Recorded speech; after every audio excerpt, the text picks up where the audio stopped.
I still remember the first morning that something felt off with Emma. It was late spring here in North Carolina, one of those soft, golden mornings when the sun spills through the kitchen window like honey. I had my usual cup of coffee, black with just a hint of cinnamon, and I was scrolling through travel deals.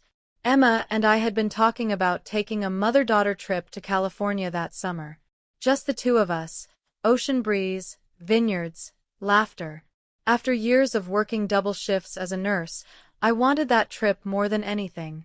But that morning, Emma was quiet. Too quiet.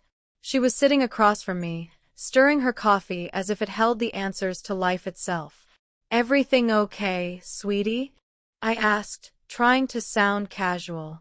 She smiled, that polite, tight-lipped smile that doesn't quite reach the eyes. "Yeah, Mom. Just tired." I didn't push. Emma had always been private, even as a kid. I used to joke that she came into this world holding secrets. We planned our vacation anyway. I told her I'd handle the bookings, flights, hotel, excursions, the works. She agreed, though she seemed distracted the whole time. When I mentioned the cost, she said, "Don't worry, Mom. I'll chip in. I've been saving."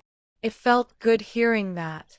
After her father passed away 7 years earlier, it had been just the two of us. We'd been through so much: grief, bills, my near-retirement panic, and seeing her manage her own finances made me proud.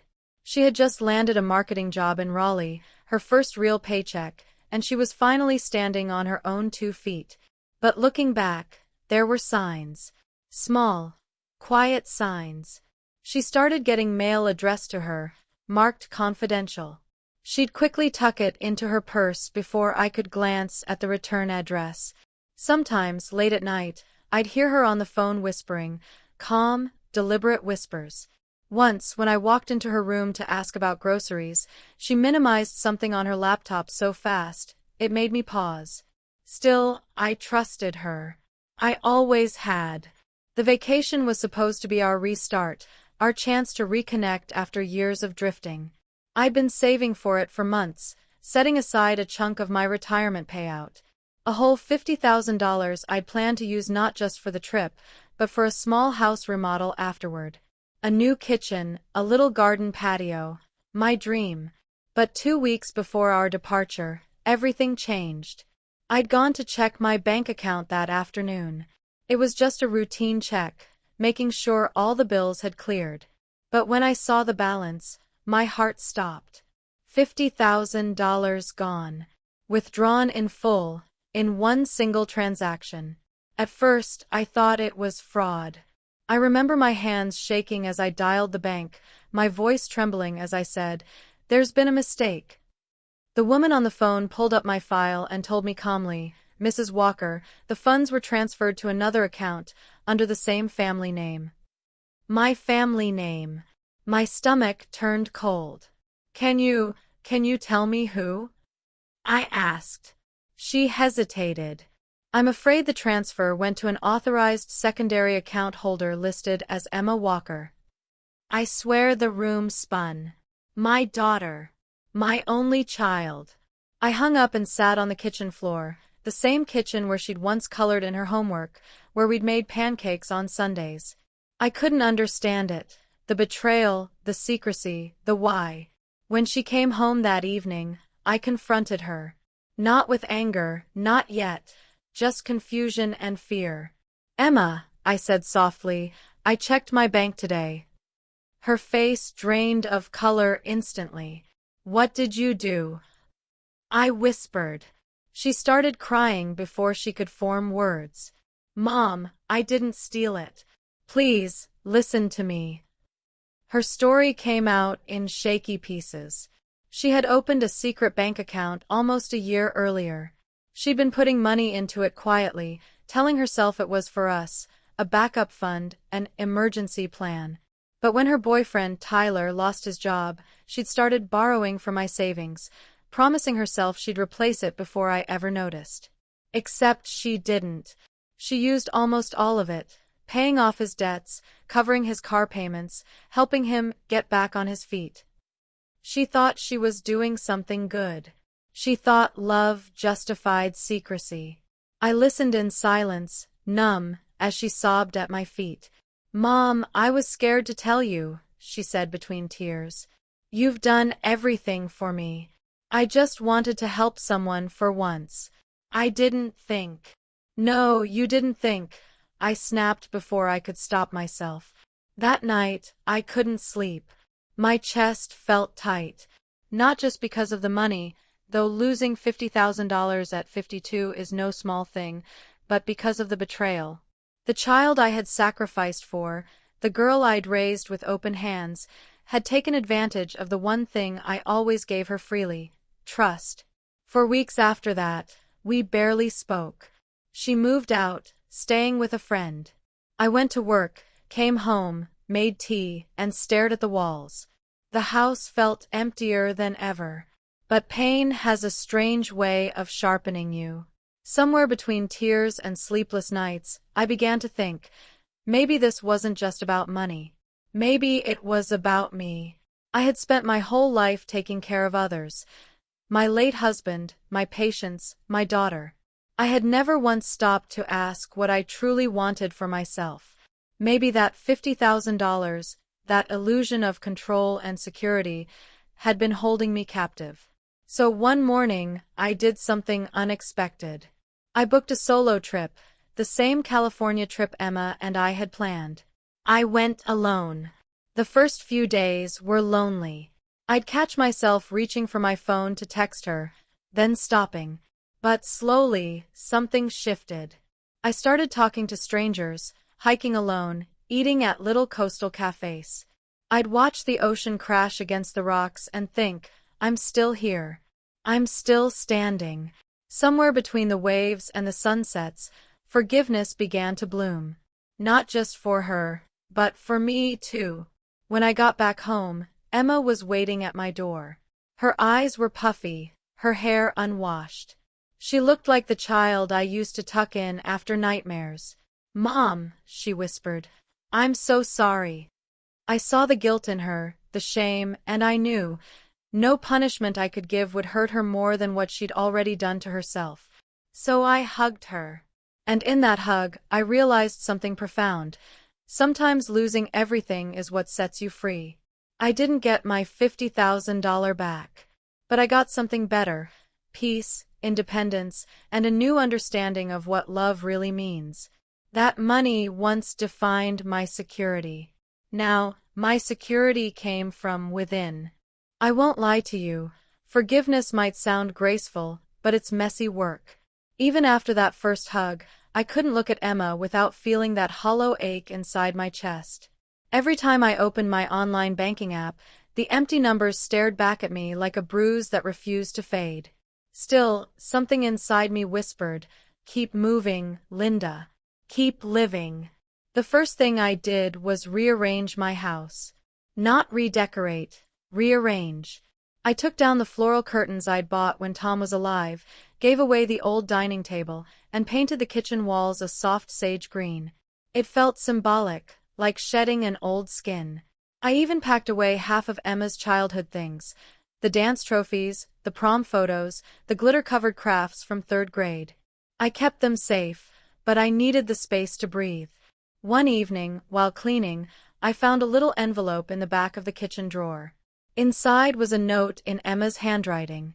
"For Mom, Vacation Fund, 2012. I'll pay you back someday."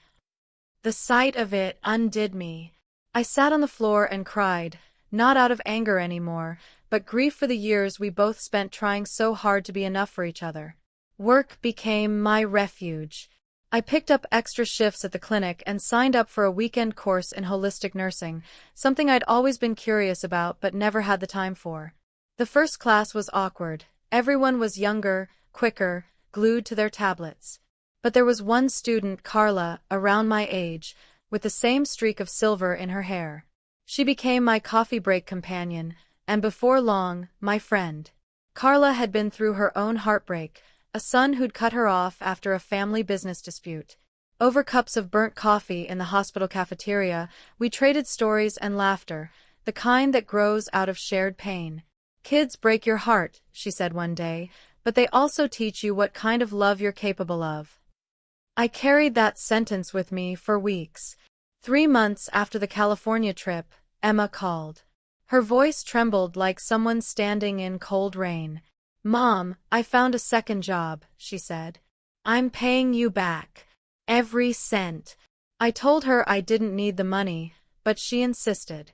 Every 2 weeks, a small deposit would appear in my account, $200, sometimes $300. It wasn't about the amount, it was about her effort, her quiet apology in action. But something else changed, too. She started visiting again. Short visits at first, like she was testing the air. We'd have dinner, watch an old sitcom, talk about her work. She never brought up Tyler, and I didn't ask. One evening, while doing the dishes together, she finally said it. "Mom, I left him." I didn't cheer or say I told you so. I just handed her a towel. "I'm proud of you," I said simply. She smiled, small but real. By autumn, life had a rhythm again. My finances were tighter, but oddly, I was calmer. I'd stopped equating security with savings. I'd learned to live simpler, fewer takeouts, more home cooking, selling old furniture online, even gardening again. That winter, I started volunteering at a local women's shelter. Many of the women there had lost everything: money, partners, families. Listening to their stories, I realized how universal pain is, and how healing begins the moment we speak our truth out loud. One night, during a support group, I shared my own story for the first time. "I lost $50,000, I said, my voice steady, but what I gained was clarity. I spent decades believing my worth came from what I could give. But now I know it comes from who I am, even when I have nothing to give." A few women nodded, tears shining in their eyes. In that small room, surrounded by strangers, I felt lighter than I had in years.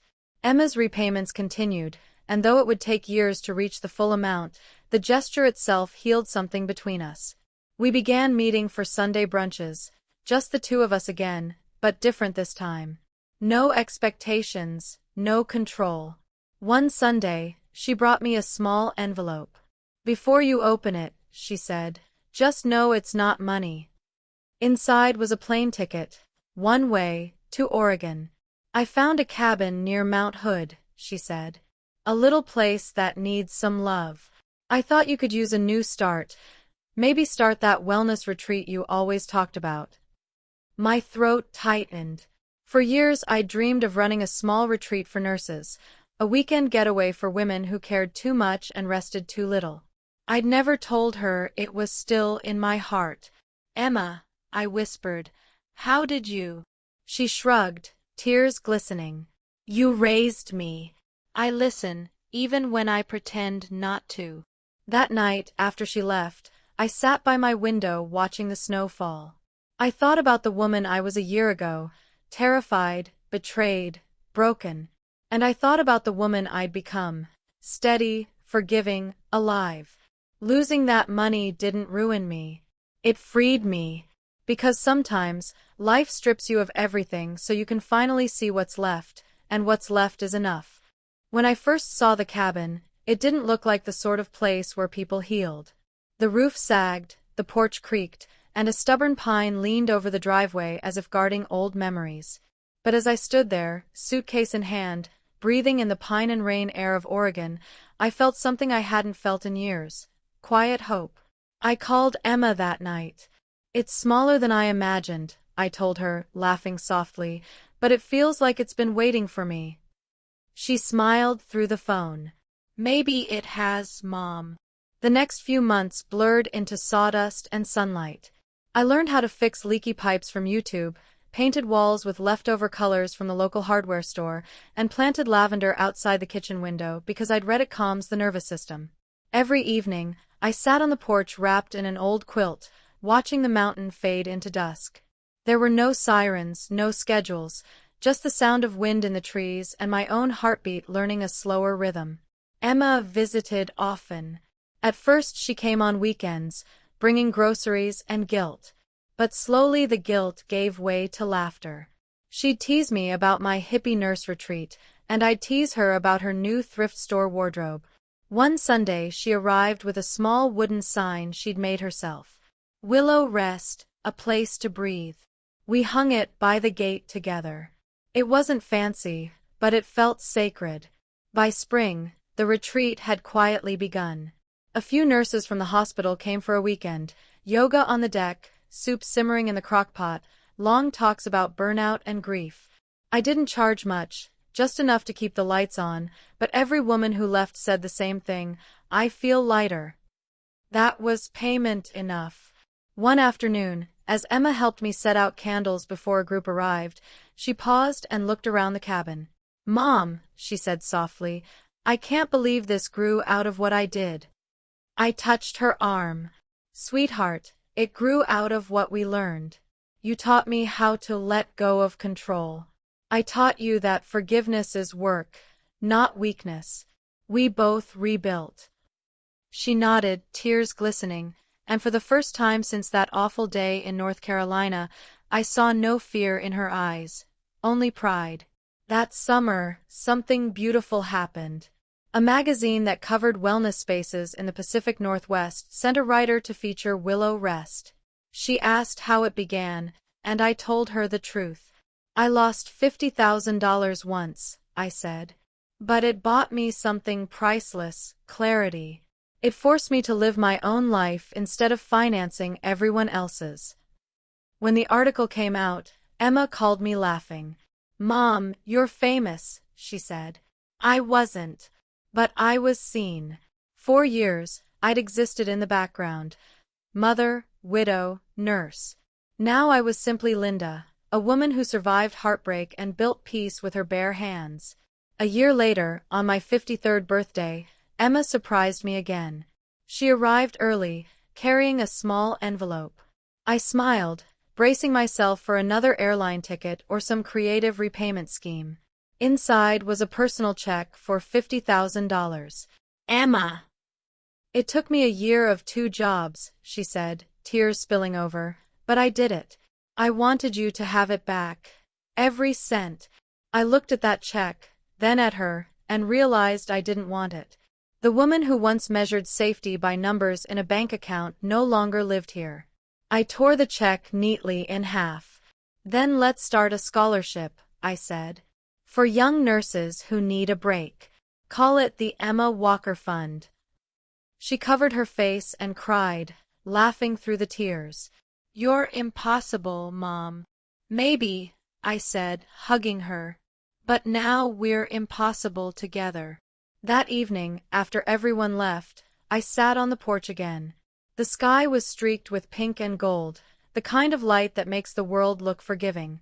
Somewhere behind me, Emma was humming in the kitchen, the same tune she used to hum while doing homework. I thought about the chain of events: love, loss, betrayal, forgiveness, and how each link had led me here. I'd lost money, yes, but I'd gained something that can't be bought. The certainty that I can rebuild, that peace isn't a prize someone gives you, it's the garden you plant after the storm. As the last bit of sun disappeared behind the pines, Emma stepped onto the porch and handed me a mug of tea. "To freedom," she said. "To new lives," I answered. And for the first time in a very long while, everything felt exactly right. The first true spring at Willow Rest came slowly, like an old woman waking from a long nap. The air still carried a bite of mountain cold, but small things began to bloom: lavender, wild thyme, and, unexpectedly, me. I kept a little notebook by the window. Every morning before the women arrived, I'd jot one sentence about gratitude. Today the porch smells like rain. Today the kettle sang before the sunrise. It was a habit that steadied me. By June, the retreat had become more than a weekend escape. Nurses came from neighboring states, tired, hopeful, hungry for silence. They'd sit with tea mugs cupped in their palms and talk about long night shifts, about aging parents, about the loneliness that sneaks up between patients. I mostly listened. Sometimes I'd share pieces of my story, never the dollar amount, just the lesson. Forgiveness, I'd tell them, isn't about letting someone off the hook. It's about freeing yourself from the leash. They always nodded, and I could see in their eyes that they understood. Emma was there most weekends, helping with logistics. She'd grown in ways that humbled me.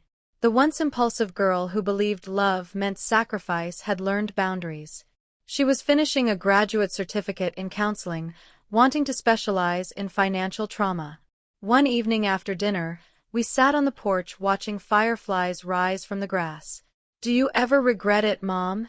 she asked suddenly. "The money, I mean." I thought for a moment. "No," I said softly.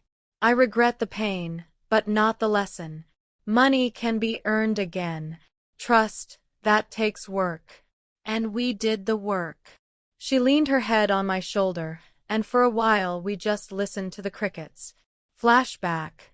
After Tom died, there were years when Emma and I hardly spoke the same language. She was 19, angry, raw, grieving in silence. I was 45, pretending to be strong, terrified of bills and empty rooms. I remember sitting at the kitchen table one night, sorting medical invoices while she slammed her bedroom door. I'd wanted to chase after her to say, "We'll be okay, baby," but I couldn't. My throat felt full of stones. That grief built invisible walls between us. Looking back now, I realize the betrayal years later wasn't born from malice. It was born from that same silence. We'd spent so long pretending to be fine that she learned to hide what hurt her. Back in Oregon, those walls had finally started to crumble. Emma began leading small group sessions at the retreat, budgeting workshops for women trying to rebuild after divorce or debt. I'd watch her stand in front of the group, poised and confident, explaining interest rates and emotional triggers around spending. She spoke with empathy, not judgment. After one session, a woman hugged her and whispered, "You gave me hope." I saw Emma's eyes glisten, and I thought, she's finally found her purpose. By late summer, a new presence entered my life. His name was Daniel Reed, a carpenter from Portland who volunteered to help repair the porch steps. He was 55, tall, with a kind of calm smile that reaches the eyes. We started with coffee breaks that stretched into conversations about music, books, and life after loss. He was a widower too. One afternoon, while sanding the porch rail, he said, "You know, this place feels alive. Like it was waiting for you." I smiled.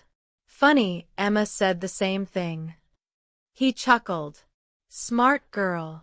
There was no whirlwind romance, no drama, just steady companionship. We'd cook together after the guests left, talk about his grown kids, and sometimes he'd bring his guitar. Music filled the cabin again, soft and unhurried. Emma noticed the glow before I did. "You like him," she teased one night. I laughed, pretending to deny it. But later, brushing my hair, I caught my reflection and saw the truth. I was happy. By the time autumn painted the trees copper and gold, Willow Rest had become self-sustaining. Carla, the friend from the hospital, moved out to Oregon to help run the place. Together we expanded, yoga deck, herb garden, and a cozy reading nook with secondhand novels. One evening after the guests departed, Carla poured me a glass of wine. "You realize, Lynn," she said, "you've built a sanctuary out of heartbreak." I smiled at her choice of words. Maybe that's the only kind worth building. Emma's graduation came that December. She asked if I'd speak at the small ceremony her department held for adult students. I stood at the podium, hands trembling, and said, "When my daughter was a little girl, she once broke a vase and tried to glue it back before I saw it. The cracks showed, but it still held flowers for years. Families are like that. We break, we mend, and the cracks become proof that love survived." The audience went silent, then applauded softly. Emma hugged me afterward, whispering, "I love you, Mom." And for the first time in decades, I knew she meant it without fear or guilt, just love. A letter never sent. One snowy night, after everyone had gone to bed, I sat at my desk and began writing a letter to Tom. "Dear love, you'd be proud of her. Of us. The money's gone, but something better took its place. I finally stopped surviving and started living. I wish you could see the cabin, how the sunrise turns the windows gold. I think you'd like Daniel. He's kind, and he makes me laugh the way you used to. We're okay now. Truly. I folded the letter and tucked it inside my journal. I didn't need to send it. It had already reached where it needed to. That winter, the retreat hosted its first mother and daughter weekend. Pairs arrived from all over, some estranged, some inseparable. Emma designed exercises about communication and trust. I led morning meditations by the fire. Watching those women hug, cry, and laugh reminded me how cyclical healing is, how one story can echo in another's heart. On the final morning, as we stood under falling snow, Emma took my hand. You know, Mom, she said, maybe losing that money wasn't losing at all. Maybe it was life's tuition fee. I laughed. That's an expensive class. She grinned. Yeah, but look at what we learned. The year Emma turned 30, I woke up one morning to the smell of cinnamon and coffee drifting through the cabin. For a moment, half asleep, I thought I was back in our old house in Illinois, before the loss, before the secrets. But when I opened my eyes, I saw Daniel standing by the stove, his hair silvering in the morning light, humming softly to an old country tune. Life had become quieter, simpler, but in the best way. Willow Rest had grown beyond anything I'd imagined. What started as a weekend refuge was now a registered nonprofit, the Willow Project, as Emma insisted we call it. We offered scholarships for single mothers, therapy partnerships with local universities, and even small retreats for men learning emotional literacy. Imagine, I told Daniel one night, me, the woman who couldn't balance a checkbook after Tom's death, now running a healing center. He chuckled, pouring us both tea. Life's funny like that. Sometimes the cracks in the road lead to the best views. The engagement. Daniel proposed in the simplest, sweetest way. It wasn't a candlelight dinner or a beach sunset. It was a Tuesday morning. I was pruning the rose bushes near the porch when he walked up with his hands in his pockets. Linda, he said, you and I are getting older, and I don't want another year to go by without calling you my wife. I laughed, wiping dirt from my hands. Are you asking me or telling me? He smiled. Both. He pulled out a small ring box. Nothing flashy, just a gold band with a tiny, imperfect sapphire. Matches the lake outside, he said. I felt tears sting my eyes. Yes, I whispered. Of course, yes. When I told Emma, she screamed so loud the retreat dog started barking. Finally! Mom, this is your second chance. And she meant it, not as a fairy tale ending, but as a beginning built on truth this time. The past revisited. Around that same time, Emma decided to visit her ex-husband, Mark, one last time. He'd reached out, sober for over a year, wanting closure. She asked if I'd go with her to a small cafe outside Seattle. When we arrived, he stood up immediately, thinner, older, eyes full of regret. Linda, he said softly, I owe you an apology. I met his gaze. You owed yourself one first. He nodded. You're right. Then he turned to Emma. I know I ruined so much. Thank you for taking care of me when I didn't deserve it. Emma smiled faintly. You taught me what I needed to learn the hard way. I forgive you, Mark. There was no dramatic scene, no tears. Just peace, quiet, grown-up, necessary peace. As we drove back through the rain, Emma looked out the window and said, I feel lighter. And I realized forgiveness doesn't always need fireworks. Sometimes it's just an exhale after years of holding your breath. Building home again. Daniel and I married that summer in a small ceremony right here at Willow Rest. Just 20 people, wildflowers from the garden, and a handmade arch Emma built herself. When the officiant asked, Do you promise to love in truth and in imperfection? I squeezed Daniel's hand and said, With all I am. Afterward, Everyone danced barefoot on the grass while a local band played folk music. The sun dipped low, turning the lake gold. Emma gave her speech halfway through the evening, her voice shaking but strong. Mom, you once told me that broken things can still hold beauty. Thank you for proving it. You didn't just rebuild your life, you built one for others to rest in too. I cried then, not from sadness, but from sheer gratitude. The letter from the bank. Months later, an envelope arrived addressed to me from an old Illinois bank. My heart skipped. The name brought back ghosts. Inside was a formal notice. A forgotten account tied to Tom's insurance payout had finally been released after years of administrative hold. The amount, $52,347. I laughed out loud. The irony wasn't lost on me. The exact number Emma had once taken, returned by fate, years later, clean and pure. When I showed her, she blinked in disbelief. Mom, it's like the universe balanced the books. I smiled. No, honey. It just paid interest on forgiveness. We used the funds to build a scholarship cabin named the Emma Room, dedicated to women rebuilding from financial betrayal or loss.